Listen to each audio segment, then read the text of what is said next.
मेरी ये प्लानिंग मेरी नहीं थी, ये गोल्डी भाई की, सचिन। लॉरेंस बिश्नोई आजकल इतना ज्यादा ट्रेंड है, इतने ज्यादा चर्चा में है, उसका कोई हद नहीं है।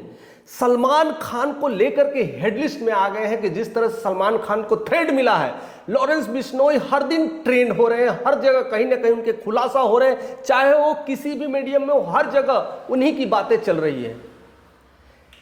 क्या सही है क्या गलत है कुछ भी नहीं पता, लेकिन कुछ ऐसी बातें हैं इस वीडियोस में आप धीरे धीरे जानेंगे, ऐसी ऐसी खास बातें जिससे जानकर आपके पैरों तले जमीन खिसक जाएगी कि क्यों ये थ्रेड क्यों हो रहा है और लॉरेंस बिश्नोई का आतंक क्यों लोगों में फैल रहा है, लोग डर क्यों रहे हैं।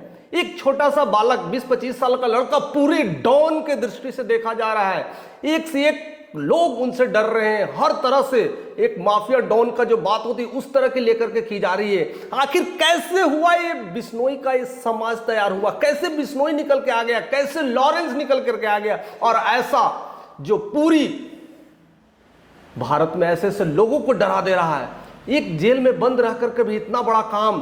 क्या है इनकी इतिहास, क्या है उनकी, कुछ तो होगी। आज सब कुछ जानने की कोशिश करेंगे कि क्या है लॉरेंस बिश्नोई, बिश्नोई आखिर है क्या, बिश्नोई कहां से आया है।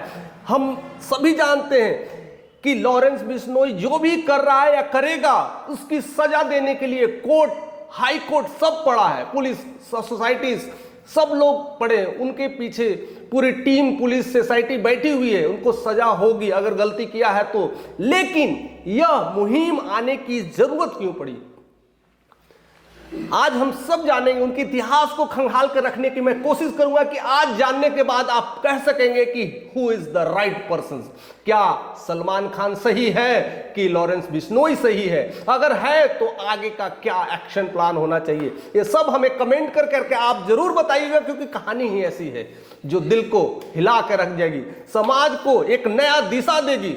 ऐसे है लॉरेंस बिश्नोई का समाज। बिश्नोई समाज ही ऐसा है जिन्होंने केवल आतंक का माहौल नहीं फैलाया है, उन्होंने स्पोर्ट्स में भी दिया है, खेल जगत में, पॉलिटिकल जगत में, हर जगह के दिया है।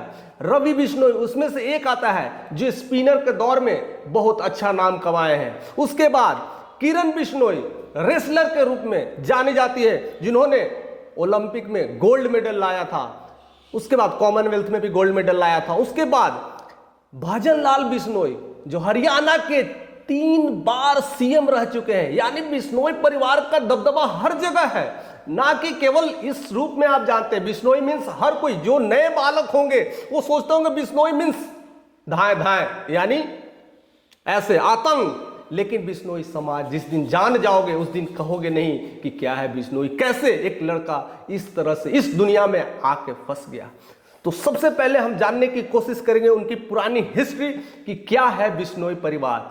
बिश्नोई परिवार को जानने और समझने के लिए सबसे पहले हमें गुरु जाम्बेश्वर को समझना पड़ेगा। कौन है गुरु जाम्बेश्वर, और गुरु जाम्बेश्वर की वजह से ही पूरा बिश्नोई समाज आ गया है। यानी आज से करीब करीब 500 साल पुराना उनका इतिहास है, जिनको वो पूजा करते हैं गुरु जाम्बेश्वर। उनको जम्बू जी के नाम से भी जाना जाता है, जम्मू जी लोग कहते हैं।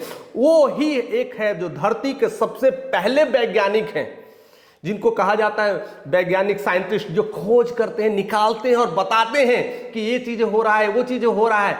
लेकिन जम्मू जी हैं, जो गुरु जम्बेश्वर जी हैं, वो सब कुछ पहले ही बता चुके हैं, जो आज लोग उन्हें या तो साइंटिस्ट लोग खोज कर करके सिद्धांत दे रहे हैं और नियम लगा रहे हैं और बाकी सारे काम कर रहे हैं, उन्होंने बहुत साल पहले यानी 500 साल पहले ही दे दिया था।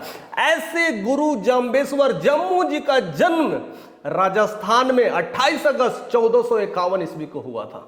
उसने करीब करीब ऐसे कई संस्कार दिए थे, कहा जाता है कि उन्होंने 29 संस्कार, 29 संस्कार दिए थे। 20 + 9, 20 + 9, 20 नोई, 20 नोई, 20 नोई, ऐसे जाकर के 29 संस्कार बिश्नोई का समाज बना था। इसलिए उनके संस्कार ही हमें बहुत कुछ सिखाते हैं। बिश्नोई का यह समाज भगवान विष्णु के उपासक है, इसलिए विष्णु विष्णु विष्णु विष्णु भी करते हैं। तो कई लोग उसे विष्णु के उपासक की वजह से बिश्नोई भी मानने लगे हैं। तो कई सारे कारण हैं, उनमें सबसे बड़ी बात कहा जाता है जो गुरु जामोद का बात है, जो जम्मू जी का बात है, उनका बचपन नेचर से रहा है, नेचर के प्रिय है, नेचर का लव है उनके अंदर, और साथ ही साथ अध्यात्म जुड़ा हुआ है। लव और अध्यात्म एक साथ है। जिस व्यक्ति में लव और अध्यात्म आ जाए वो दुनिया के लिए या समाज के लिए बहुत अच्छा ही करता है। सेवा जगत का भावना उनके दिल में रहता है, उनके कोटि कोटि में रहता है। लोगों की भलाई करना, जहाँ गलत हो वहाँ सही करना। जीव हत्या के लिए जो लोग करते थे उनको जागरूक करते थे कि ये नहीं करो, ये गलत है। हाँ, जिस तरह से सरेआम देख तो गाय जानवर भैंस को मार रहे हैं लोग, बकरा कुछ भी खा जा रहे हैं, कुछ भी मार दे रहे हैं, वो जीव हत्या के खिलाफ थे वैष्णव परिवार, या कह सकते हैं बिश्नोई परिवार जो राजस्थान के हैं। वो काफ़ी कुछ सुलझे और समझदार थे और हर चीज़ों को समझ सकते थे। उन्होंने उसी समय बता दिया था ओजोन लेयर से क्या क्या प्रॉब्लम्स आ सकती है हमारे धरती को। आज साइंटिस्ट लोग उसे खोज रहे हैं। चार्ल्स फेब्रे जो 1913 में खोजा था कि ओजोन लेयर से कितनी सारी समस्याएं आ सकती है, धरती जलमग्न हो सकता है, सारे ग्लेशियर पिघल जाएंगे अगर ओजोन में छेद हो जाएगा। तो चार्ल्स बेब्रे ने 1913 में बताया था, लेकिन 500 साल पहले गुरु जम्मू जी ने ये बातें कह दी थी, बता दिया था कि पेड़ ही है जो इसका संरक्षक है, इसको ध्यान में रखें, ये हमारी सांसें देती है, ये हमारे जीवन देते हैं, यही हमारे ओजोन लेयर को संरक्षित करता है। और तब से लेकर करके अब तक उन्होंने ऐसे ऐसे कई संस्कार जो दिए हैं, जो आज भी बिश्नोई परिवार में वो संस्कार गूंजता है और आज भी उन्हें गुरु जाम्बेश्वर जी को पूजा करते हैं, उन्हें मानते हैं। और वही गुण 29 गुण 20+9 गुण जो गुण है बिश्नोई में, जो गुण छुपा है 20+9 गुण जो छिपा है, उसको लेकर के लोग आज भी फॉलो करते हैं और उसी की वजह से काफ़ी कुछ चेंज आया है।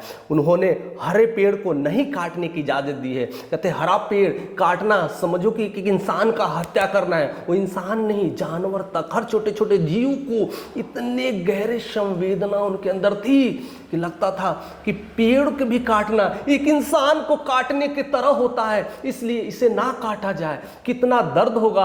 अपने लिए तो सब कोई लड़ता है, लेकिन पेड़ पौधों के लिए अपने सर कलम कलाने वाले वो ऐसे व्यक्ति थे और कोई नहीं थे। ऐसे हैं बिश्नोई परिवार। प्राणी ऐसे हैं इंसान जो जानवर के लिए प्रेम रखते थे, हर जानवर के लिए उनके प्रति रुझान था। कोई अगर जानवर को कुछ गलत भी कर दे, कुछ उसे मार भी दे, तो उसके लिए पूरा बिश्नोई परिवार पूरा इकट्ठा हो जाते थे, जाम लग जाता था जानवर को मारते ही। ऐसे कई घटनाएं आए। कई बार, एक बार एक्सीडेंट में ऐसा हुआ था कि जो टायर पंचर वाला व्यक्ति देखा कि एक रोड एक्सीडेंट में एक हिरन की मौत हो गई है और बच्चा उसका था, वो दूध पीने की कोशिश कर रहा है, उससे देखा नहीं गया क्योंकि होते ही ऐसे संस्कार। वो रिक्शा पंचर ठीक करने वाला व्यक्ति, वो देखा, उसके अंदर दया की उमड़ पड़ी और वो दौड़ते गया और उससे दाह संस्कार किया और बच्चे को लाया। उसे एक माँ जैसे दूध पिलाती है उस तरह से उसे दूध पिलाया, बच्चों को तैयार किया। और आज भी उसके यहाँ हिरन का अस्तबल है, हिरन की सेवा करते हैं और पूरा परिवार उनके सहायता में लगे रहते हैं। ऐसा है बिश्नोई का संस्कार, ऐसा है उनके अंदर का प्यार। कहते हैं ना, सर कटा सकते हैं लेकिन सर झुका नहीं सकते, वो भी इंसानियत के लिए, वो भी पेड़ पौधों के लिए, वो भी जानवरों के प्रति। ऐसा संस्कार केवल केवल केवल बिश्नोई परिवार में देखा गया है। लग रहा है ना कुछ इंटरेस्टिंग, लग रहा है ना कुछ अलग है। आज हम लोग कहाँ क्या कर रहे हैं, हम लोग किस तरह से, एक तरह से ब्रूटल हो गए हैं, एक तरह से जानवर को भी मारना, गाय हत्या भी कर रहे हैं, या फिर कोई भी का जानवर को मार रहे हैं, बकरी कुत्ता जो भी हो मार रहे हैं, हत्या तो कर रहे हैं ना भाई। तो फिर क्या इंसानियत रह गई है, क्या वैल्यू रह गया है। और उसमें जिस तरह से बिश्नोई का थ्रेड आ रहा है सलमान के प्रति, वो कनेक्शंस उनके लिए कोई मूल्य नहीं रखता है, इसलिए आतंक और भी ज्यादा है। जो लोग वैष्णो बिश्नोई को समझते हैं, जो उनको हिस्ट्री जानते हैं, वो उनका आतंक को समझ सकते हैं। सर कटा सकते हैं लेकिन सर झुका नहीं सकते। ये सारे चीजें हैं, लेकिन उसके बाद भी ऐसे कई कई सारे इतिहास हैं जो सिर्फ जानवर और बाकी चीज़ों के लिए नहीं, एक पूरे पर्यावरण के लिए भी जाने जाते हैं और बहुत कुछ ऐसा कार्य किए हैं।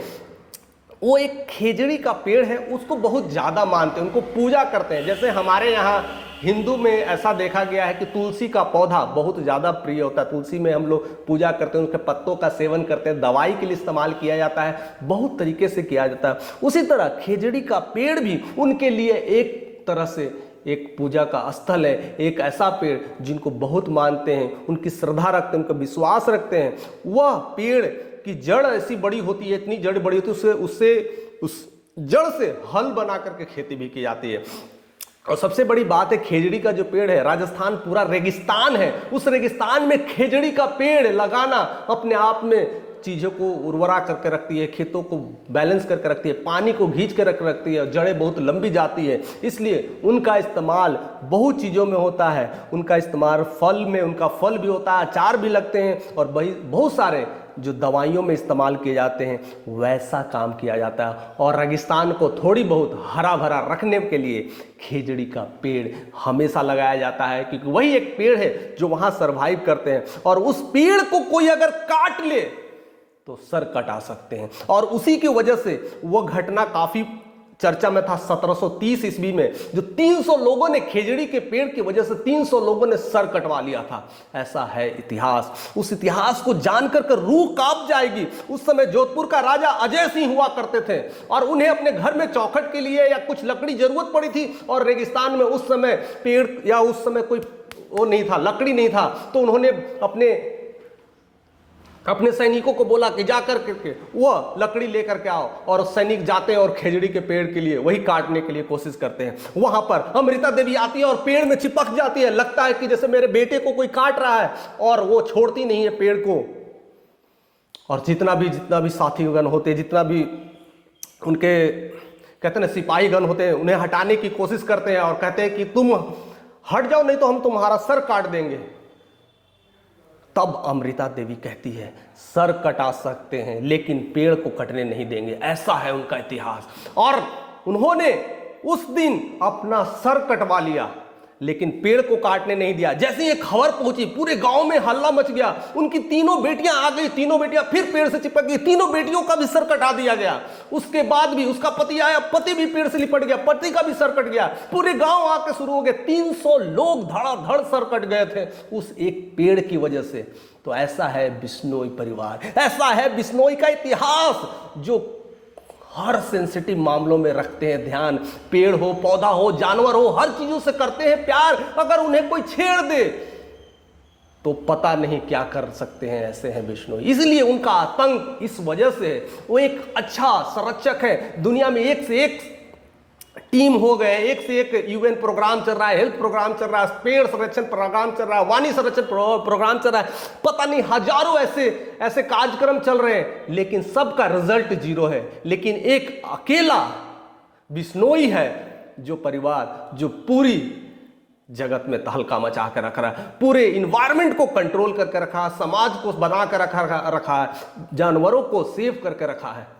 और हम लोग हैं बस यही लड़ाई में फंसे हुए हैं कि सलमान खान को किसने मार दिया, थ्रेड कर दिया, और वो लड़ाई के लोग उसी लड़ाई में ट्रेंड में लगे हुए हैं। लेकिन असलियत के तरफ कोई मुड़ता ही नहीं है, जानता ही नहीं है, जानने की कोशिश नहीं करता है क्या है असलियत। आज पूरी दुनिया भी लग गया तो इन्वायरमेंट को कंट्रोल नहीं कर रही है। लेकिन वैष्णोई कहते हैं ना, बिश्नोई, उन्होंने वो किया है, आज से नहीं 500 सालों से करते आ रहे हैं। उनका एक जबरदस्त किस्सा है जो काफी रोमांचक है। कहते हैं ना कि सेना में जो लोग सेना में शहीद होते हैं, बहुत ज्यादा वीरता का काम करते हैं, दुश्मनों का खात्मा कर देते हैं, उन्हें शौर्य चक्र पुरस्कार मिलता है। लेकिन बिश्नोई में ऐसा ही एक इंसान है, ना बिना सेना में रहे, ना भारत के कोई सेना में रहे बिना ही शौर्य चक्र लेना, ये अपने आप में सिखा देता है कि कैसा है बिश्नोई, कैसा है बिश्नोई। उसमें निहाल चंद बिश्नोई का नाम आता है। 1996 में जब वो जंगल संरक्षण में थे तो कई सारे आतंकी कह सकते हो या फिर हिरन मारने वाला लोग आए और हिरन को मारना धाएं धाएं शुरू कर दिए। जैसे ही उनको गोलियों की आवाज आई तो निहाल सिंह बाहर निकले और लगा कि कुछ हो रहा है, दौड़ के देखे कि लगा कि कोई शूटर आया है और हिरनों को मारना शुरू कर दिया है। तब उन्होंने अपनी आवाज निकाली हिरणों वाली और हिरन को जागरूक कर दिए और इन हिरन को भगाना शुरू कर दिया और उस समय हिरन को आवाज निकाल कर हिरन को भगाए, उनको थ्रेड को बचाए। ऐसा है उनका प्यार, कनेक्शन। हिरन वैष्णवी से नहीं डरते हैं, प्यार करते हैं, जानते हैं कि वो जो भी करेंगे हमारे हित के लिए करेंगे। और उनकी आवाज सुनकर सारे हिरन रफू चक्कर हो गए थे, भाग गए थे। इसलिए उस समय केवल 6 हिरन मरा था और 6 हिरन मरने के बाद जो लाश निकली थी उस समय लाश 7वां निकली थी। वो 7वां लाश था निहाल जी का, निहाल चंद बिश्नोई जी का था। यानी पूरे उस समय लड़ाई करते रहे, 6ठा से 7वां ना मार पाए। जब वो मैदान जंग में आ गए, जब वो रोकने के लिए जब आ गए तो 6ठा हिरन से 7वां हिरन तक वो गोली नहीं चला पाए थे। उन्होंने अपने सीने पे गोली खाई थी, इसलिए भारत में उन्हें सर्वोच्च सम्मान शौर्य चक्र से सम्मानित किया गया था। ऐसने है बिश्नोई। क्या जानते हैं बिश्नोई के बारे में? लोग केवल एलबी को लेकर के काफी ट्रेंड कर रहे हैं और एलबी और सलमान को लेकर के ट्रेंड कर रहे हैं, लेकिन असलियत उनकी कम्युनिटी क्या है, क्यों है बिश्नोई, कैसा परिवार है, किस जगह से आया है, क्या क्या चीजें दे रहा है। बूचों का बलिदान कई सारे हैं। कहते ना पेड़ में जो चीजें ऑक्सीजन होते हैं ये सब कोई जानता है, आज जान रहे हैं, लेकिन बूचों का जो बलिदान है उस समय वो पेड़ से लिपट के कहते थे पेड़ को नहीं काटो, पेड़ हमारा सांस है, हमारी जो सांसें चल रही है इन्हीं पेड़ों की वजह से चल रही है। लोग उन पे हंसी मजाक उड़ाते थे, उनको मजाक में लेते थे, सीरियसली लेने लेते थे और उन्हें कई सारे बलिदान देने पड़े। लोग पेड़ के चलते उनके गर्दन काट दिए और पेड़ को काटना शुरू कर दिए, लेकिन वो उस समय कहते थे कि यह हमारी जिंदगी है, हमारी सांसें हैं। इसलिए कई बूचों ने बलिदान दे दिया उस पेड़ों के लिए, पेड़ को रोकने के लिए। 1774 ईस्वी में अंग्रेज साइंटिस्ट जोसेफ ने ऑलरेडी ये प्रूफ कर दिया है कि प्लांट से ही ऑक्सीजन मिलती है, लेकिन लग गए 1774 में। उससे पहले कितने बलिदान दे दिए वही पेड़ को रोकने के लिए, वही समझाने के लिए कि पेड़ सांस देती है, हम उसी से जिंदा रहते हैं। और अंग्रेज आते हैं 200 साल बाद और एक प्रूफ करते हैं और इससे हमें ऑक्सीजन मिलता है और तब जाकर के हम मानते हैं। ऐसा है वैष्णवी, ऐसा है वैष्णवी, ऐसा है गुरु जम्मेश्वर का 29 संस्कार जो दिए हैं, जो 20+9 जो संस्कार दिए, 20+9 संस्कार दिए हैं, वो संस्कार कहीं कहीं बिश्नोई में वो भरा पड़ा है और वही लेकर के वो आगे बढ़ रहे हैं, वही लेकर के बहुत सारा काम कर रहे हैं। एक्स्ट्रा ऑर्डिनरी मैन का भी उन्हें वो उपाधि मिला है इंडिया की तरफ से। अगर कोई एक्स्ट्रा ऑर्डिनरी मैन है तो वो है खामूराम बिश्नोई, जिन्होंने प्लास्टिक के लिए बहुत कार्य किए। जितना भी प्लास्टिक को उठाना चुनना शुरू करिए, आसपास को कंट्रोल कर करके उसे डंप करना स्टार्ट कर दिए, इसलिए उन्हें एक्स्ट्रा ऑर्डिनरी मैन से भी सम्मानित किया गया था। बिश्नोई परिवार अगर लग जाए पूरे इंडिया में तो बहुत कुछ चेंज कर देंगे, बहुत कुछ आतंक को खत्म कर देंगे, बहुत सारे इन्वायरमेंट को ठीक कर देंगे, बहुत सारे पॉल्यूशंस को खत्म कर देंगे। इस तरह से उन्होंने सोचते हैं, इस तरह से वो काम करते हैं। और यहाँ एलवी बिश्नोई की बात करते हैं, लॉरेंस बिश्नोई की बात कर रहे हैं, जो आज काफी चर्चा में है। इसका कारण बस यही है, इसका असली मज़मून यही है, इसका असली हुजूम यही है। आज यह इतिहास जान को आपको कैसा लगा हमें जरूर कमेंट करके बताइएगा। जो लोग इस लड़ाई में फंसे हुए हैं, यह लड़ाई देख करके खुश हो रहे हैं, या तो कह रहे हैं जिंदाबाद के नारे लगा रहे हैं, या कोई सलमान को सपोर्ट कर रहा है, कोई बिश्नोई को सपोर्ट कर रहा है, और राइवलरी अभी चालू है, रुकने का नाम नहीं ले रहा है। आप हमें कमेंट करके बताइएगा कि आप क्या सोचते हैं, कैसा है इनका संस्कार, कैसा है इनका परिवार, कैसा है इनका समाज, और ऐसे समाज की जरूरत है कि नहीं इस देश को। अगर है तो आप कमेंट करके हमें जरूर बताइएगा और लोगों से ज्यादा शेयर करना ना भूलिएगा, क्योंकि ये जानना बहुत जरूरी है। क्योंकि जब लोग जानेंगे नहीं तब तक अंधेरे में रह करके तीर मारेंगे, कोई उसका सपोर्ट करेगा, कोई उसका सपोर्ट करेगा, लेकिन जो सही है उसका सपोर्ट हमेशा करना चाहिए। और हम वैसे ही चीजों का सम्मान करते हैं, हम वैसी ही चीजें ला करके आपके सामने रखने की कोशिश करते हैं। लेकिन जो समाज के लिए गलत है, जो थ्रेट उत्पन्न कर रहा है, उसके लिए कोर्ट, हाई कोर्ट, फैसले सब कुछ बने हुए, न्याय सिस्टम बना हुआ है, उन पे छोड़ दीजिए। लेकिन जो सही चीज है उसको बढ़ाइए, जानिए और ऐसे ही आगे बढ़ते रहिए। और इसी तरह से हमें भी आप सपोर्ट करते रहिए। अगर चैनल पे नए हैं तो सब्सक्राइब करते रहिए और लोगों तक शेयर करते रहिए, क्योंकि हमारी उत्साह भी ऐसे ही बने रही। मैं और भी ऐसे डिटेल स्टडी कर करके ऐसे आपको सामने ऐसी सारी वीडियोस देते रहूंगा, जिसमें आपके अंदर केवल वीडियो देखने से केवल कुछ समझ ना आए, लेकिन नॉलेज भी बढ़े और ज्ञान भी बढ़े और सही डायरेक्शन में जाए।